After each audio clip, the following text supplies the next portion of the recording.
Hi, it's Dennis here, and I'm in the kitchen today, and we're talking about making homemade pierogies. If you're not familiar about what a pierogi is, it's a pocket food. Eastern European. I'm of Polish and German descent, third generation American, and it's one of those traditions that gets passed down. I remember my grandmother making homemade pierogies, my grandma Ratowski, and she would be in the kitchen before the big holidays, Easter and Christmas and Thanksgiving, and she would always make them from scratch.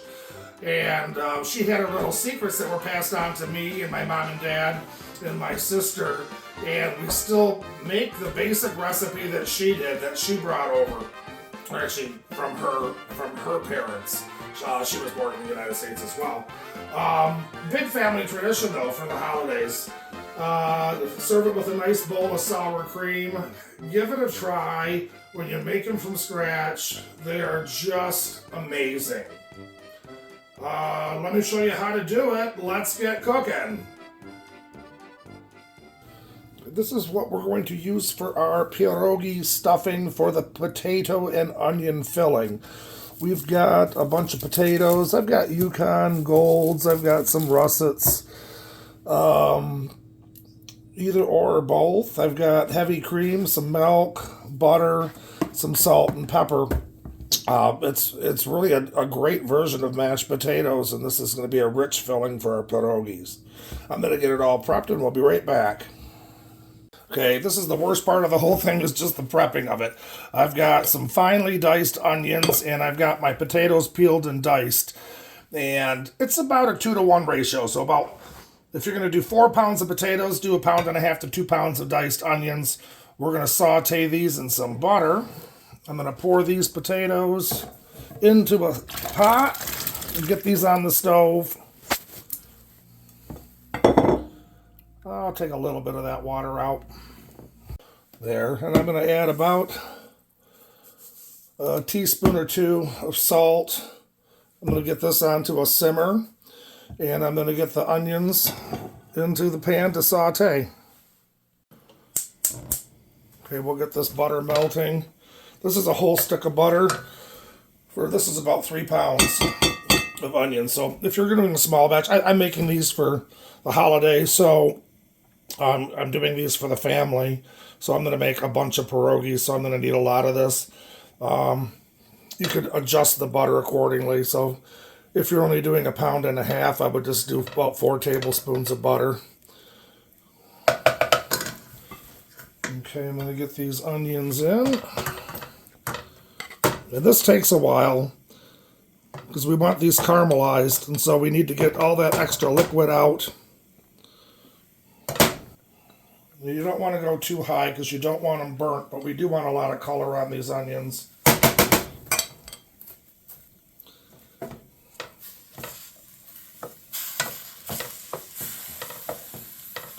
Okay, I'm going to turn this down to medium. You can see there's a lot of liquid in there. This is going to take a while. We don't want to do it too hot, but we'll get that liquid cooked off. Also going to put about 1/4 teaspoon of salt in here right now. That's going to help pull out some of that liquid, and we'll let that evaporate up. Okay, we're about 8 minutes in. You can see a lot of that water's gone now. Now it's just time to get some color on these and let these get real translucent. And we're going to want to brown all the edges. So I'm going to do it on medium and take our time. Okay, I've turned it down to medium-low.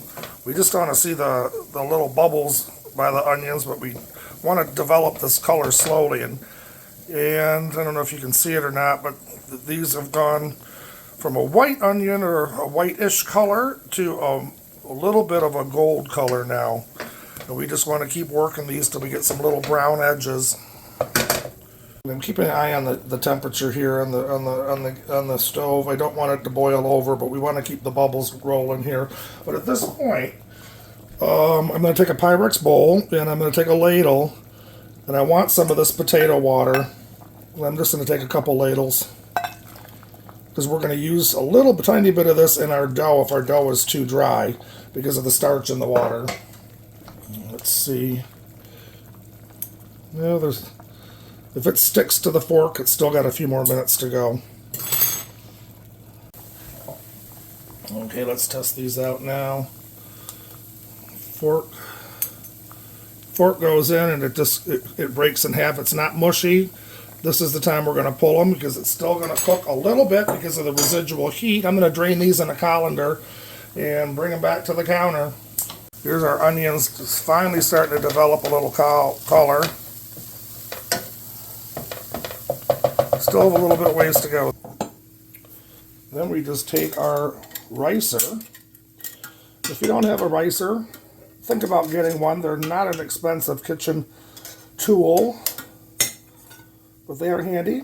You could always use a potato masher though, and you just press it and it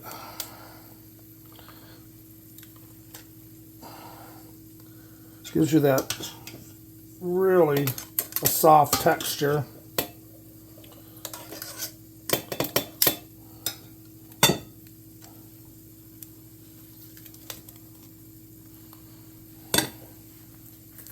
Yeah, we're getting there on these onions. They still got a little bit more of a ways to go.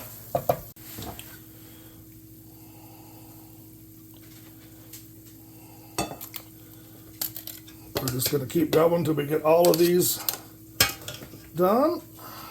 And hopefully by then, the onions will be ready.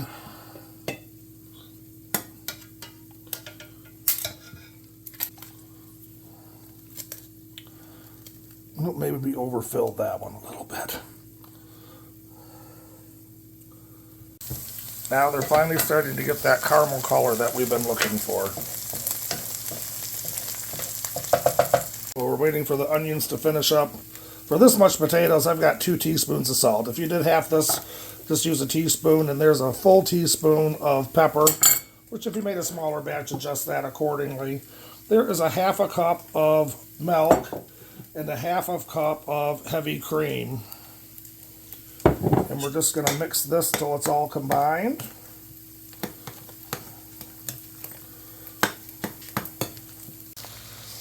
And this goes quick. Once they reach that caramel color, this is where they just start getting the browning on the edges. We're just going to go about another minute.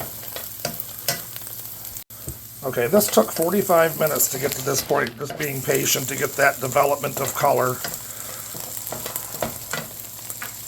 It's worth the wait though because there's so much flavor, and you can see how much they've reduced down. They've reduced down more than half from the original volume.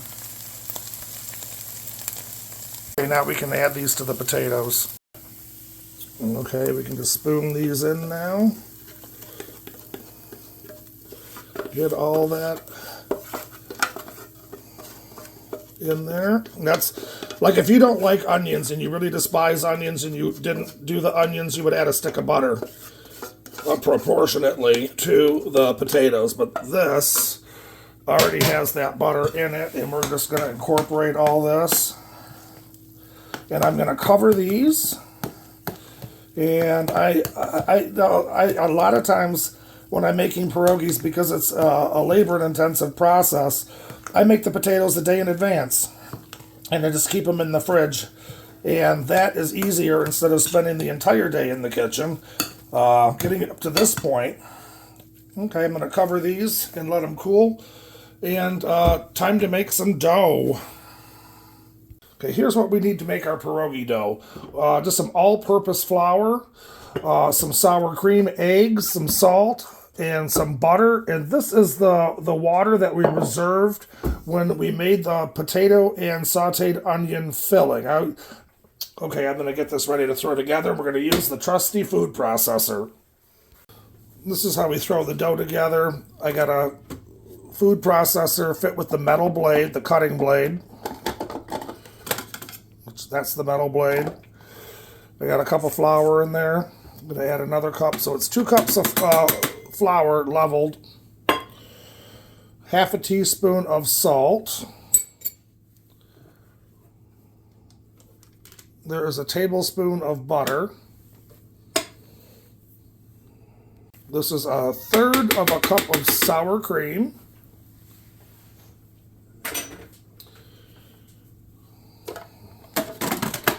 And we're going to pulse this.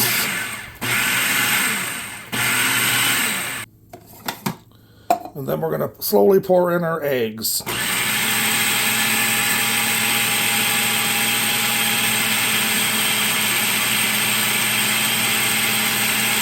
We'll make sure that gets incorporated.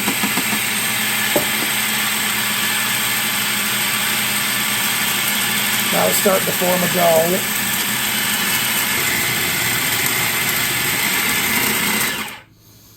Now we're going to add a tablespoon of the potato water.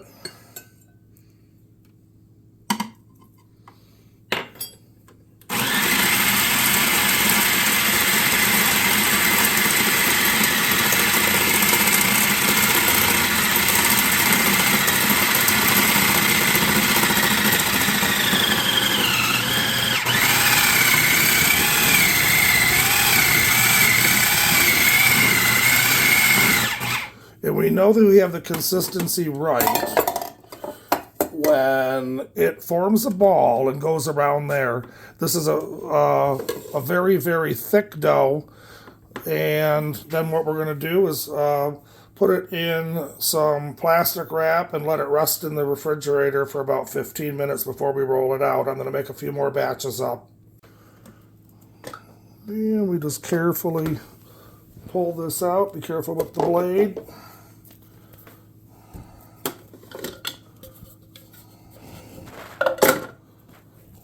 It shouldn't be sticky. It shouldn't get on your hands. We're just going to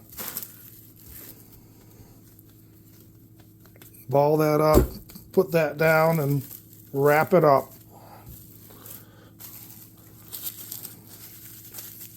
And we just want to let it rest. Now our dough is rested.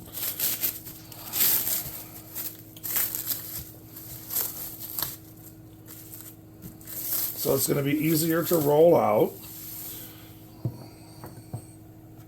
We're just going to put some bench flour down.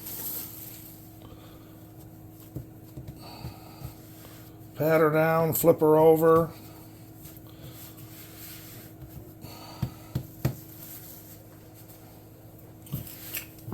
Pop a little flour on a rolling pin.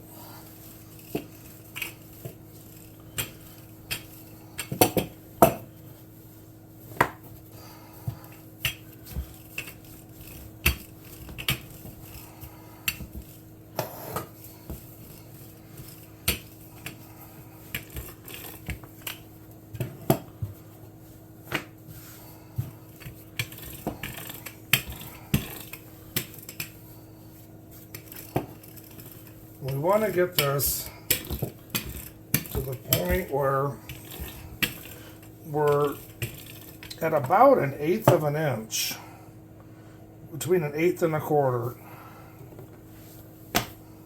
If it's too thick, your pierogies will be too doughy. If it's too thin, they'll break. So this is where like a little bit of experience and practice comes in, but that just comes with some time.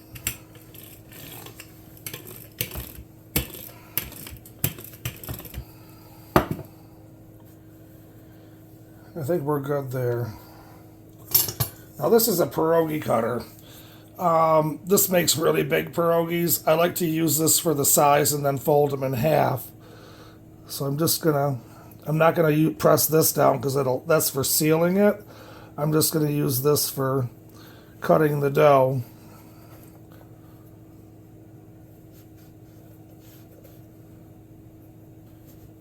Now you could use a biscuit cutter.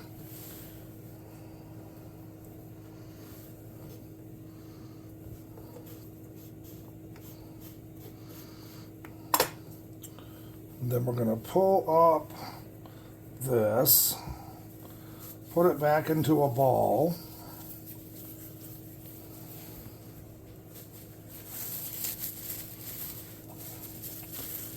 We're going to throw it back in the plastic wrap and set it aside.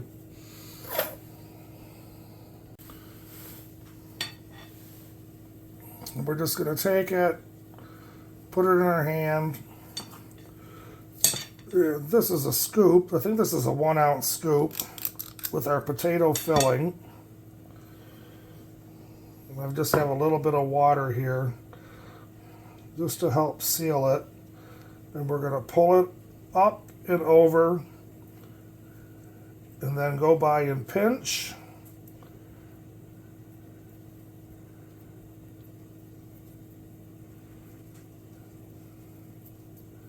And it's sealed. And we'll set it on our cookie sheet. Okay, I'm going to fill the rest of these and we'll get ready for the boil. The first rollout gave us 11 pierogies. And I've got that little ball of dough. I'm going to roll out the rest and then we're going to boil them. Throw a little bench flour down.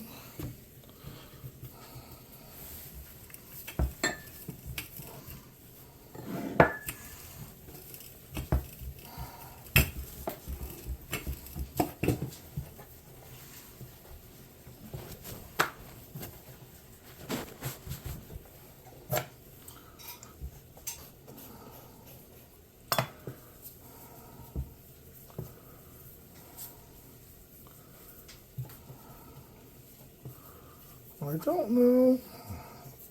We might be able to get one more out of this. Let's see.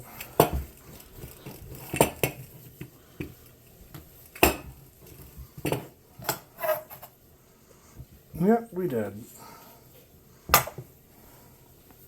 We can just throw that out.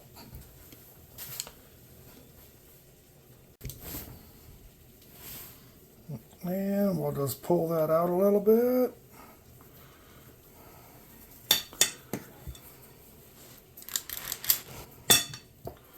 A little water around the edge.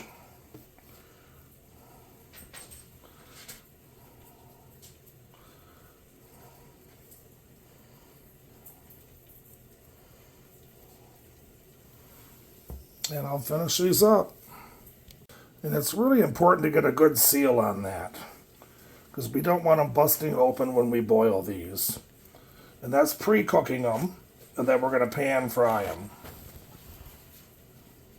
Here's the technique again, just give it a little pull. Scoop. Water, and set it down. Pull. Very much like if you're making a lot of dim sum or Chinese dumplings.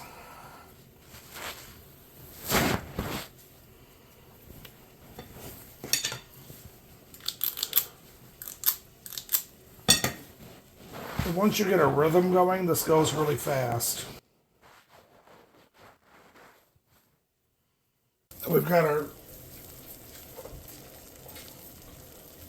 our stock pot full of water. I'm going to add a little bit of baking soda. That's about 2 tablespoons.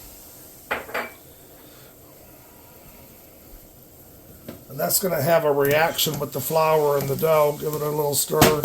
I've got the spider all ready to go. And once our water's boiling, we're going to put these in. You don't want to overcrowd it because we don't want them breaking. It's just going to take a couple minutes. Got the pan waiting, and I'm just going to pour a little bit of oil on it for when they come out. We're just going to gently nudge these. We don't want them to stick to the bottom.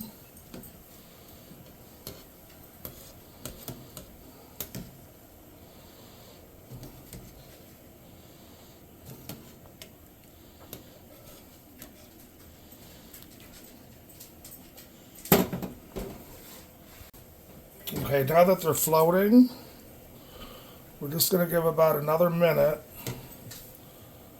And then we're going to pull them out into our oiled pan.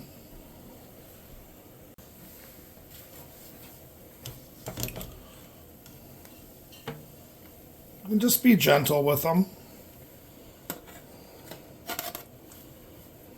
And let them get a little bit of that oil spread around.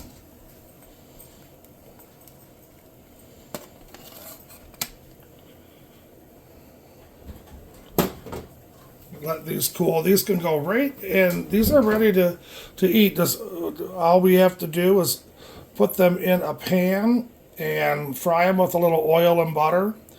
Or at this point, we can bag them up, let them cool, bag them up, and put them in the refrigerator or freeze them. And they're good for several months. Okay, I'm going to finish up the rest. Okay, that's why we put the oil in the bottom so they don't stick to the pan. And I have a gallon Ziploc that I labeled. And I am going to take just some vegetable oil and put a couple tablespoons in there because we don't want these to all gum up and stick together.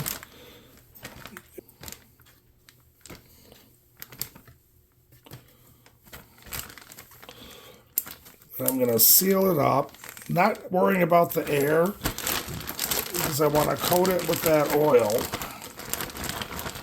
I'm going to set these aside and I'm going to lay them flat like this. And I'm going to put them in the fridge until I'm finished making the rest of them. There you have it, a beautiful plate of homemade pierogies and a nice bowl of sour cream. A little bit of salt and pepper, and they are delicious.